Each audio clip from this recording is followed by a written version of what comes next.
Thank you for showing an interest in the brand new Honda HR-V eHEV. In here we have a 2-motor hybrid system with ECVT. And in this video we're going to be showing you some of the features that you can expect to see and enjoy on your test drive. But we're going to highlight those for you, as I say, in this short video. So of course the first thing we need to do is get inside the car. Now I have the key in my pocket and I could just press the unlock button on the key fob, but I want to use the keyless access system, so I'm simply going to just pop my hand behind the door handle and it's going to unlock the car for me. So join me inside.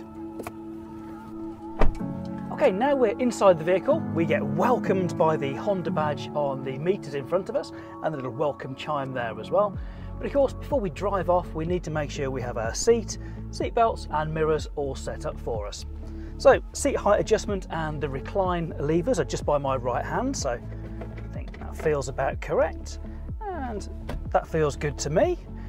My head restraint is a little low, so I bring that up, that feels good.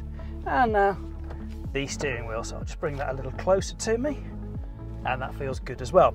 So now the seatbelt height adjustment on the B-pillar, actually that's in a good position, but if I needed to adjust that, you just pull out a little section and raise it higher or lower. Now we mentioned just before we got in that we have the keyless operation for this particular vehicle, in fact all 3 grades. So all I need to do to actually power the car on is put my foot on the foot brake and press the power button. Now depending on the temperature outside, you may hear the engine fire up because it's a nice warm day and we've got plenty of power in the battery, because of course this is a self-charging hybrid. We're ready to drive off in EV mode, and we can see that just in the bottom left hand corner of the screen.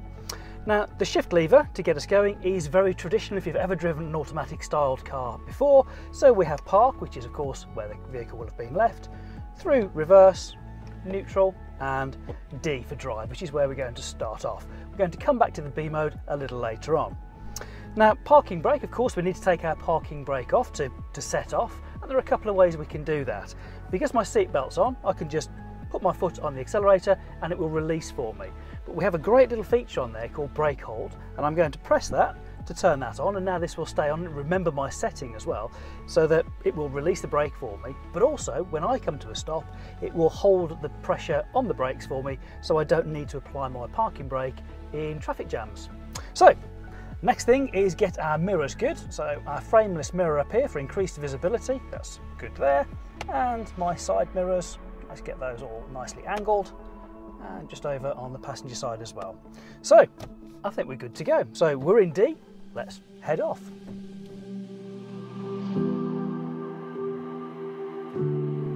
Now we're on a little private road here, so we've got some really good access to some nice country style roads, and we can experience the different kind of drives that this hybrid system can give to us.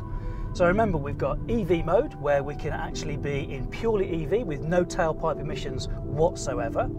We've got the hybrid mode where our petrol engine will be actually connected to a generator that's going to generate the electricity for us, but it's still the electric motor that powers the road wheels, so we're getting that really good strong torque. In fact, 253 Newton meters of torque we get from the electric motor. And you've got engine drive. So with ours you have 3 different modes that the car can actually choose from to put you in the most efficient for that point in time, based on of course the load and your throttle position. So in engine drive, this is going to be for situations where you're probably going above 45 miles an hour, you're probably cruising on light throttle. When you're accelerating hard, you're going to be in hybrid mode, because our electric motor has 131 PS or horsepower, and our petrol engine, predominantly there to create electricity, has 107.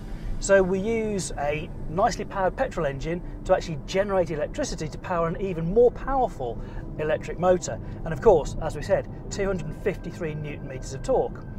At the moment though, actually we're driving in EV. So we're full EV, the petrol engine is not doing anything for us, and we're going to get a really good return on our fuel economy. So we've been driving a little while now in D mode, which I think is where many of you will drive most of the time. So in this mode, when you come off the accelerator, you will carry on rolling because there's no actual resistance, there's no engine braking to slow you down. However, if you prefer the feel of engine braking, like maybe in the previous car that you've owned, we can synthetically create that for you. And all you need to do as a driver is put the drive selector into B mode. So now we've done that, what we'll notice while we're driving and accelerating is nothing. It's exactly the same. However, when we come off the accelerator, we actually feel the car slowing down. Now, it's not technically engine braking because our engine is not connected to our road wheels. What we're doing is using the hybrid motors to actually slow us down. And this way, rather than traditionally engine braking would be wasted energy, this way we harness the energy, store it into the batteries at the back and can reuse it whenever we want to. Also in B mode, you can tailor it to how much regeneration you want to create and of course how quickly it will slow you down. With the paddles on the back of the steering wheel, we can have from 4, 3, 2 or 1 little arrows, one being the least amount of energy harnessing, and it will allow you to roll that a little bit further. But you can do that as you're actually driving along. But of course, remember, when you're in B mode, the only difference you'll feel is when you're actually off the accelerator. Now, driving along, been in the car a little while now, enough to know it feels a really great place to be. We've got anti-fatigue seats in the front, which are going to keep me nice and comfortable for any long journeys, and they're instantly comfortable as well. And not only that, wherever I look, whether it's front, checking my mirrors, or behind, we've got incredible all-round visibility. All three grades of new Honda HR-V benefit from our Honda Sensing package. This is a suite of safety features to help you stay safer on the road and equally more alert when driving. Now, there are a lot of features involved in these packages, so if you'd like to know more about any of the features that we're not going to mention, please contact your local dealer. They'll be delighted to tell you more about them. But just a couple. So we have adaptive cruise control on this vehicle. So this is taking your regular cruise control to the next level. So traditionally you might have to, when you've set your cruise control to say 60 miles an hour, car in front does 55, you've got to reduce it or cancel it. Now with adaptive cruise control, it's using the camera at the top to look for vehicles ahead of us, and if the vehicle in front is going slower than our desired speed, we slow down as well. And we can actually set the gap between us and the vehicle in front based on time, so you can do that with the controls on your steering wheel. We also have information coming from the camera for the painted lines on the road, which of course we don't have on this road here, but on dual carriageways, motorways, you could get things like lane keeping assist system working, where it'll try and keep you centered in the lane, so you're putting less inputs in through the steering wheel, and it will give you warnings if you change lane without indicating. We also have road departure mitigation, so by its very title, it will try and mitigate you departing from the road. And if you find that you'd like it more or less sensitive, you can set that up in vehicle settings to get the very most out of the system for you. You can actually change how the car is going to react to your driver inputs by the different modes that we've got. So we've got normal, we've got sport, and we've got econ. And you change those simply by pushing the little selector there with drive mode. So in sport, the throttle response will be sharper, give you quicker acceleration. And if we go back through normal and into econ, that will soften the throttle response, and it will make our air conditioning more fuel efficient. But you will, maybe rather than 21 degrees in the cabin, it may be 21.5 or maybe 22.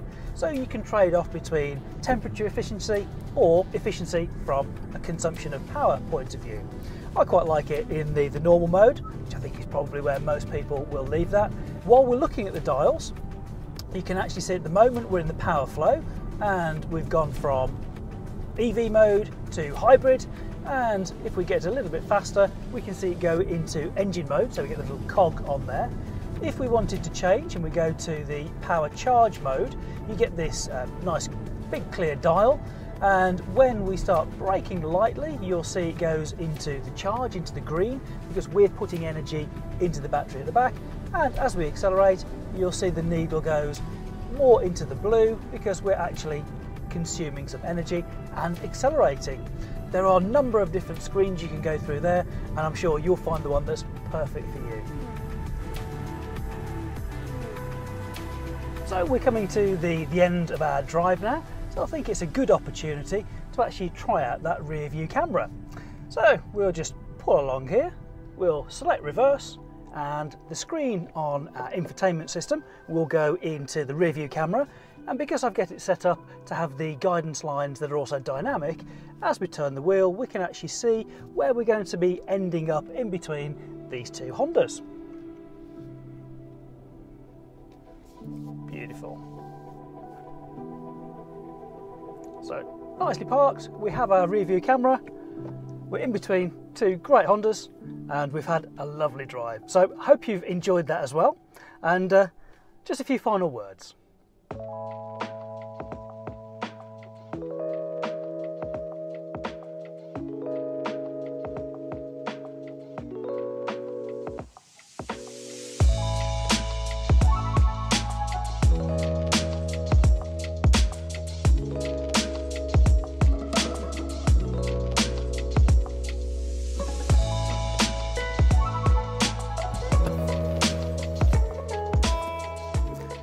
Well, thank you very much indeed for joining me on this test drive of the brand new Honda HR-V eHEV.